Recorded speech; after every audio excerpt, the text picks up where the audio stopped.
நேரம் 12:45. இலங்கை ஒலிபரப்பு கூட்டுத்தாபனம் செய்திகள். செய்தி ஆசிரியர் MC நஜ்முடீன், வாசிப்பவர் K. ஜெயகிருஷ்ணா. முதலில் தலைப்புச் செய்திகள். தரம் 5 புலமை பரிசில் பரீட்சையில் 10 மாணவர்கள் 200 புள்ளிகளை பெற்று சாதனை.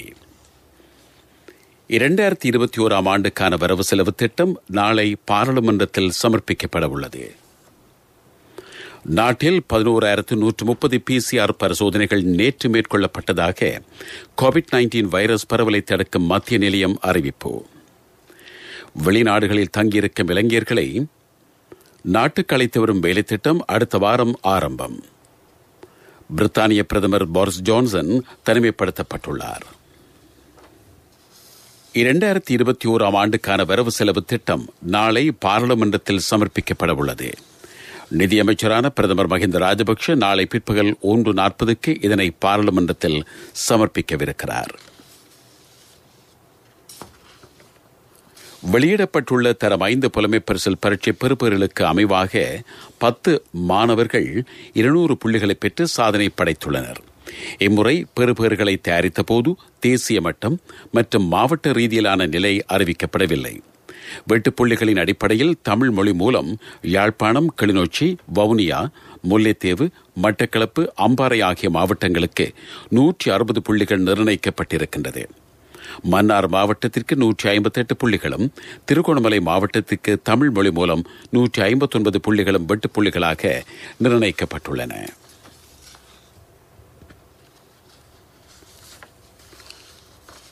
நாட்டில் நேற்று 11,130 PCR பரிசோதனைகள் மேற்கொள்ளப்பட்டதாக COVID-19 வைரஸ் பரவலை தடுக்கும் மத்திய நிலையம் அறிவித்திருக்கிறது.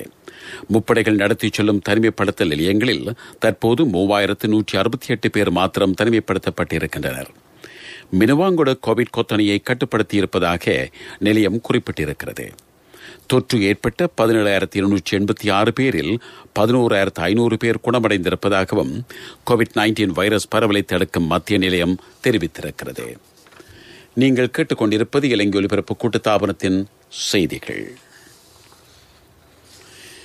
வெளிநாடுகளில் தங்கியிருக்கும் இளைஞர்களை நாட்டுக்கு அழைத்து வரும் வேலை திட்டம் அடுத்த வாரம் ஆரம்பிக்கப்படும் என்று ராஜாங்க அமைச்சர் BV ஷானக்க தெரிவித்திருக்கிறார். நாட்டை இயல்பு நிலைக்கு கொண்டு வரும் நடவடிக்கையுடன் விமான நிலையங்களை திறப்பதற்கு எதிர்பார்ப்பதாகவும் அவர் கூறினார். தங்கல்ல பிரதேசத்தில் நடைபெற்ற நிகழ்வொன்றில் பங்கேற்ற போதே ராஜாங்க அமைச்சர் இதனை குறிப்பிட்டார். உலக வங்கியின் நிதியுதவியுடன் நடைமுறைப்படுத்தப்படும் நீர்ப்பாசன விவசாய திட்டம் 6 மாகாணங்களில் நடைமுறைப்படுத்தப்பட்டு வருவதாக கமத்தொழில் அமைச்சின் காலநிலைக்கு சீரமைவான நீர்ப்பாசன விவசாய திட்ட முகாமைத்துவ பிரிவில் கடமையாற்றும் உத்தியோகத்தர் ஷர்மிளா சண்முகநாதன் தெரிவித்துள்ளார். கிளிநொச்சி, முல்லைத்தீவு, திருகோணமலை, மட்டக்களப்பு, அம்பாறை, அனுராதபுரம், பொலன்னறுவை, குருநாகல், புத்தளம், ஹம்பாந்தோட்டை, மொனராகலை ஆகிய மாவட்டங்கள் இந்த திட்டத்தினுள் உள்வாங்கப்பட்டிருப்பதாகவும் அவர் கூறினார். இலங்கை ஒலிபரப்பு கூட்டுத்தாபன தமிழ்ச் சேவையில் இன்று இடம்பெற்ற விடியும் வேளை நிகழ்ச்சியில் பங்கேற்ற போதே அவர் இதனை தெரிவித்தார்.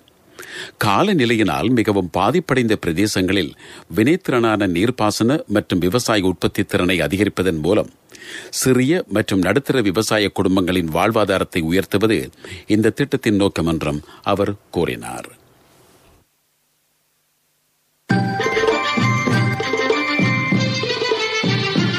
பிரதான செய்தி வழங்குவோர் ஒவ்வொரு வீட்டிலும் இருக்க வேண்டிய வீட்டு வைத்தியர் சித்தாலேப.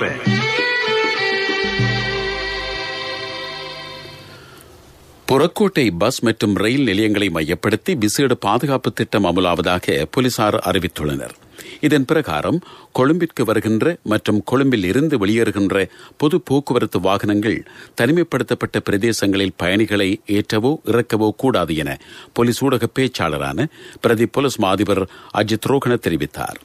எந்த ஒரு பயணியும் வெளி மாவட்டங்களில் இருந்து புறக்கோட்டைக்கு வந்து அங்கிருந்து வேறு இடங்களுக்கு செல்வதில் தடையில்லை எனவும் அவர் குறிப்பிட்டார்.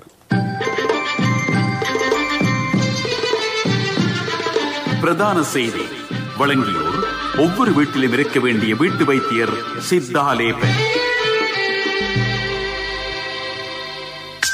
உங்கள் கவனத்திற்கு கொழும்பு நகரில் தனிமைப்படுத்தப்பட்டுள்ள தொடர் மாடி குடியிருப்புகளில் தொற்றா நோய்களால் அவதிப்படுவோருக்காக விசேட நடமாடும் வைத்திய சேவைகள் நடத்தப்படுகின்றன. இதற்கான ஏற்பாடுகளை கொழும்பு மாநகர சபையின் நோய் தடுப்பு பிரிவு மேற்கொண்டிருக்கிறது.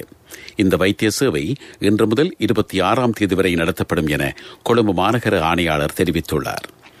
கோவிட்-19 தொற்றால் விளையும் பாதிப்புகளை குறைத்து பிரதான வைத்தியசாலைகளுக்கு செல்வதில் மக்கள் எதிர்கொண்டுள்ள சிரமங்களை தீர்ப்பதே இதன் நோக்கமாகும். உலகச் செய்திகள்.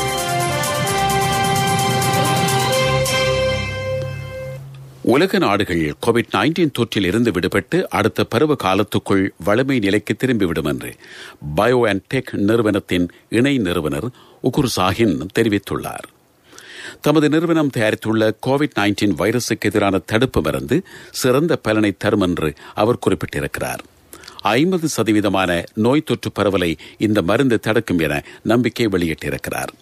இந்த தடுப்பு மருந்தை சுமார் 43,000 பேருக்கு ஏற்றி சோதனை செய்ததாக சாஹின் கூறினார். பிரித்தானியா 30 மில்லியன் தடுப்பூசிகளை கோரியிருப்பதாக தெரிவித்த அவர் அவற்றில் 10 மில்லியன் தடுப்பூசிகளை இந்த வருடத்தின் இறுதிக்குள் வழங்க முடியும் என்றும் குறிப்பிட்டார். எதிர்வரும் ஏப்ரல் மாதத்துக்குள் 300 மில்லியன் தடுப்பூசிகளை உலக நாடுகளுக்கு விநியோகிக்க எதிர்பார்த்திருப்பதாகவும் BioNTech நிறுவனத்தின் இணை நிறுவனர் உகுர் சாஹின் தெரிவிக்கிறார். பிரித்தானிய பிரதமர் போரிஸ் ஜான்சன் சுய தனிமைப்படுத்தப்பட்டுள்ளதாக அந்த நாட்டு அரசாங்க செய்தி தொடர்பாடல் வெளியிட்டுள்ள அறிக்கையில் தெரிவிக்கப்பட்டிருக்கிறது. பாராளுமன்ற உறுப்பினர் ஒருவர் கோவிட்-19 தொற்றுக்குள்ளானதை அடுத்து அவருடன் தொடர்புகளை பேணியமைக்காகவே போரிஸ் ஜான்சன் தனிமைப்படுத்தப்பட்டிருப்பதாக அந்த அறிக்கையில் குறிப்பிடப்பட்டிருக்கிறது. அவருக்கு கோவிட்-19 தொடர்பான அறிகுறிகள் வெளிக்காட்டாத போதும் பிரிட்டனின் சுய தனிமைப்படுத்தல் விதிமுறைகளை பின்பற்றி அவர் சுய தனிமைப்படுத்தலில் இருப்பதாக அந்த அறிக்கையில் சுட்டிக்காட்டப்பட்டிருக்கிறது. போரிஸ் ஜான்சன் கடந்த மார்ச் மாதம் கோவிட்-19 தொற்றால் பாதிக்கப்பட்டு பின்னர் குணமடைந்தவை குறிப்பிடத்தக்கதாகும். அபிவிருத்தி செய்திகள்.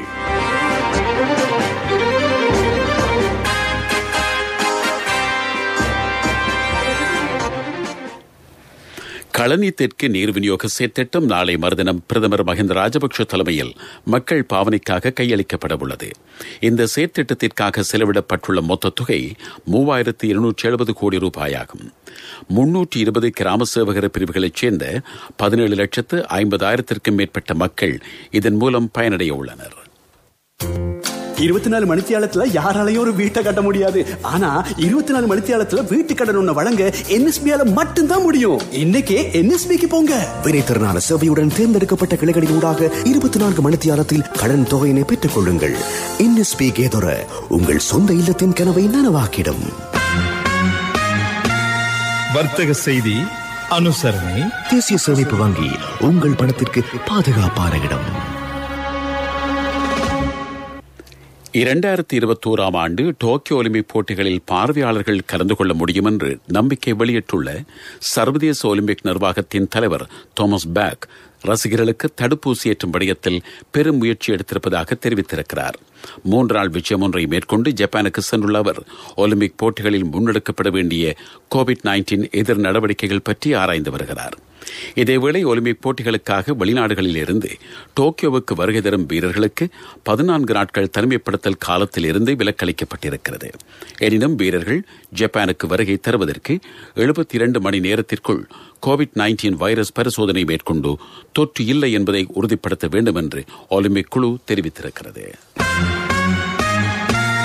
வர்த்தக செய்தி அனுசரணை.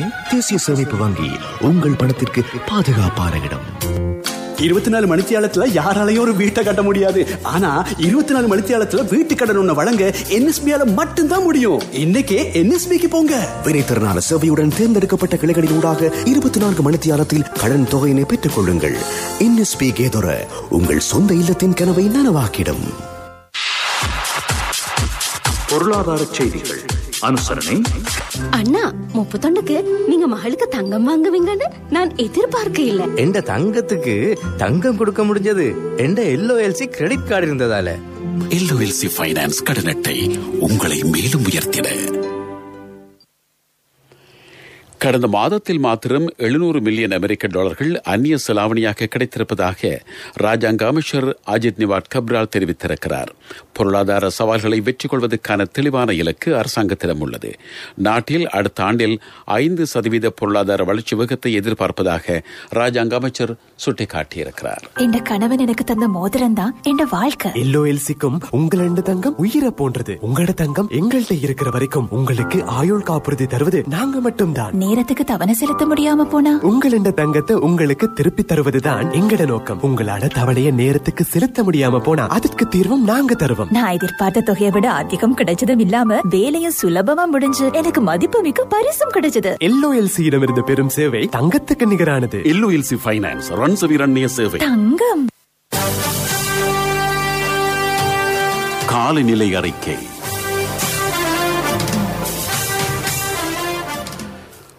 நாட்டின் வடகிழக்கு மற்றும் தென் கடல் பரப்பில் இடியுடன் கனமழை பெய்யும் என வளிமண்டலவில் திணைக்களம் எதிர்ப்பு கூறியிருக்கிறது. கடும் மழை பெய்யும் போது காற்று மணிக்கு 70 தொடக்கம் 80 கிலோமீட்டர் வேகத்தில் வீசக்கூடும். இதுகுறித்து கடற்தொழிலில் ஈடுபடுபவர்களும் கடல் பயணங்களை மேற்கொள்பவர்களும் கவனம் செலுத்துமாறு திணைக்களம் எச்சரிக்கை விடுத்திருக்கிறது. இதேவேளை நாட்டில் தற்போது நிலவும் மழையுடனான காலநிலை அடுத்த சில நாட்களில் சற்று அதிகரிக்கலாம். வடக்கு வடமத்திய கிழக்கு மாகாணங்களில் அவ்வப்போது மழையோ அல்லது இடியுடன் கூடிய மழையோ பெய்யலாம். ஏனைய பிரதேசங்களில் பிற்பகல் அல்லது இரவு வேளையில் மழை அல்லது இடியுடன் கூடிய மழை பெய்யக்கூடும். மேல் சப்ரகமுவ மத்திய தென் வடக்கு கிழக்கு மாகாணங்களின் சில இடங்களில் 100 மில்லிமீட்டருக்கும் அதிகமான மழை வீழ்ச்சி பதிவாகலாம். இடியுடன் மழை பெய்யும் போது பலத்த காற்று வீசலாம் என திணைக்களம் விடுத்திருக்கும் அறிக்கையில் குறிப்பிடப்பட்டிருக்கிறது. மீண்டும் தலைப்புச் செய்திகள். தரம் 5 புலமை பரிசில் பரீட்சையில் 10 மாணவர்கள் 200 புள்ளிகளை பெற்று சாதனை. 2021 ஆண்டுக்கான வரவு செலவு திட்டம் நாளை பாராளுமன்றத்தில் சமர்ப்பிக்கப்பட உள்ளது. நாட்டில் 11,130 PCR பரிசோதனைகள் நேற்று மேற்கொள்ளப்பட்டதாக கோவிட்-19 வைரஸ் பரவலை தடுக்கும் மத்திய நிலையம் அறிவிப்பு. வெளிநாடுகளில் தங்கியிருக்கும் இளைஞர்களை நாட்டுக்கு அழைத்து வரும் வேலை திட்டம் அடுத்த வாரம் ஆரம்பம். பிரித்தானிய பிரதமர் போரிஸ் ஜான்சன் தனிமைப்படுத்தப்பட்டுள்ளார். இத்துடன் செய்திகள் முடிவடைந்தன. எமது அடுத்த பிரதான செய்தி அறிக்கை இன்று மாலை 6 மணிக்கு இடம்பெறும்.